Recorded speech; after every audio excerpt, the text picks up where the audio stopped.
There were times when I was young and everything started feeling lame.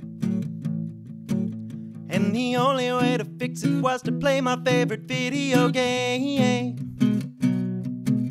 Though the years may pass us by, there's still one thing you can't deny. I am gonna need a heaping helping of 32-bit awesome. When you're a jumping robot rabbit landing on a whale, or you're running from some ninja monks who are on your trail, or just a Raccoon City rookie blasting zombie scum, you're gonna need a heaping helping of 32-bit awesome.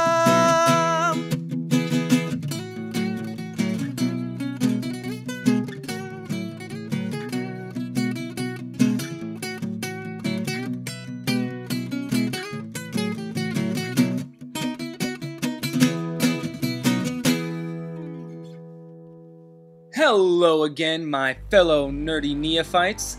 I'm the Geek Jock, and this is 32-Bit Awesome, the show where I explain why games you used to play are still awesome. This month, Tobal No 1. Hadouken! Wait, that's not right.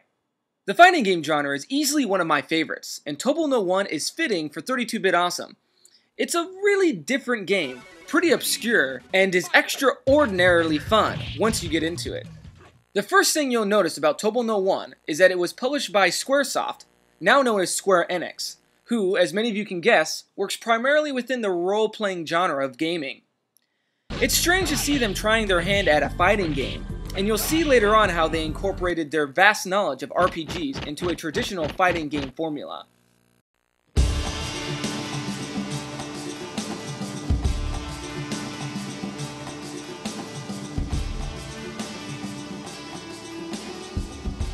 Tobal No 1 takes place on the planet Tobal, where the 98th annual fighting tournament is going down to determine who owns the vast amount of resources that the planet provides. So, naturally, all these weird characters come together to kick the living crap out of each other in hopes of becoming the quote-unquote Bill Gates of the quote-unquote Middle East of the galaxy. There's a robot, a teenage girl, an old man, a demon, a fat woman, you know, your usual fighting crowd. Apparently, the ore on the planet can be used to create tons of energy, and owning it will make you insanely wealthy. As with almost every fighting game in existence, the story is in place simply to give us an excuse to fight each other. The plot is barely mentioned outside of the game's manual, so it doesn't seem like Square helped out too much in that department. One of the strangest things about Tobal No 1, other than, well, you know, everything of course, is the flow of the fighting itself.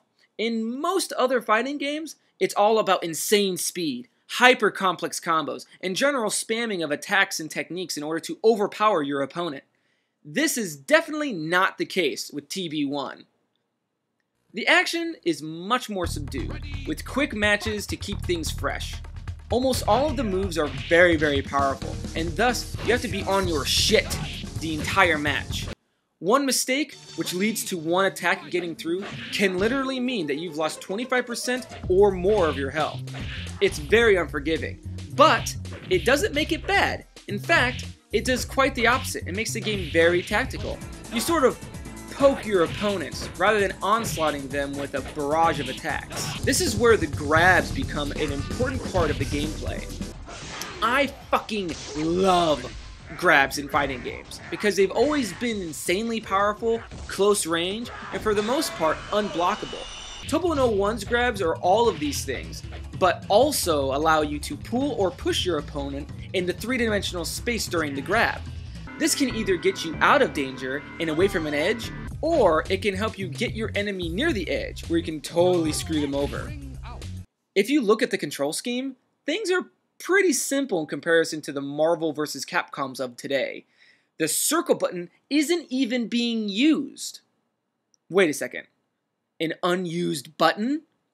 You mean I don't even gotta fucking worry about that shit? It's worth noting that a Final Fantasy VII demo disc was packaged in with Tobal No 1 when it was first released, which I would assume was the main reason for Square releasing the game at all.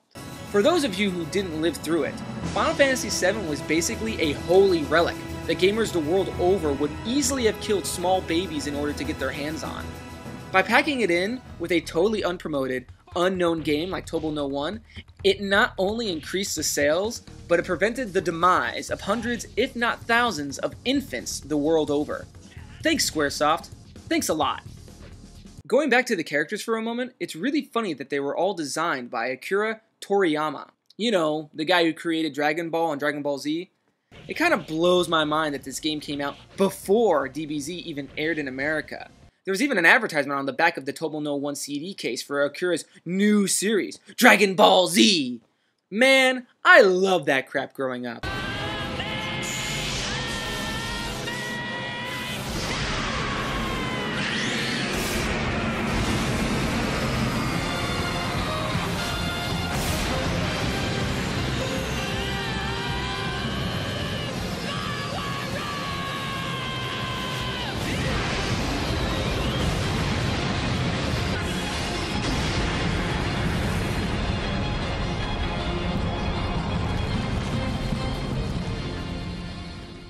Oftentimes overlooked in fighting games are the stages, and Tobal No 's stages are very intriguing. Are they the home planet of each character? And if so, why is Ham the robot from a desert planet? I don't know, and I don't care. Each level has a ring out area, which means that if you go past the edge, you fall off the ring and lose, which sucks. A lot of games did this, even before Tobal No came out. Most people who played Tobal No would attest to the idea that the whole fighting aspect was just a cover-up to the real meat and potatoes of the game, the quest mode. In probably the weirdest mashup of genres up until that point, Tobal No has this mode where you're in the third person behind your character and you run around a bunch of dungeons collecting currency, buying items, and fighting giant sewer rats. It's not really complex, and the controls are as wonky as a chocolate factory, but it's fun, and some of the dungeons are confusing as hell.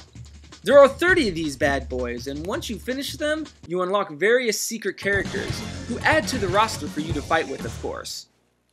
I wonder if there are any ridiculously high-level tournaments for this game, like the ones played at EVO tournaments and crap like that. There has to be, right? Most fighting games, even unbalanced ones, have a tournament scene. Why not Tobal No? There has got to be people so good at this game that it's frightening. If it's anything like the other fighting games anyways. If anyone knows of the underground, super secret Tobal No fighting scene, let me know. I would love to hear about it. That concludes this episode of 32-Bit Awesome. I hope you've enjoyed this gleeful look back at a strange and totally fun fighter like Tobal No. I'm the Geek Jock, and it'd be great if you joined us next time here on 32-Bit Awesome. Adios, muchachos. Adios.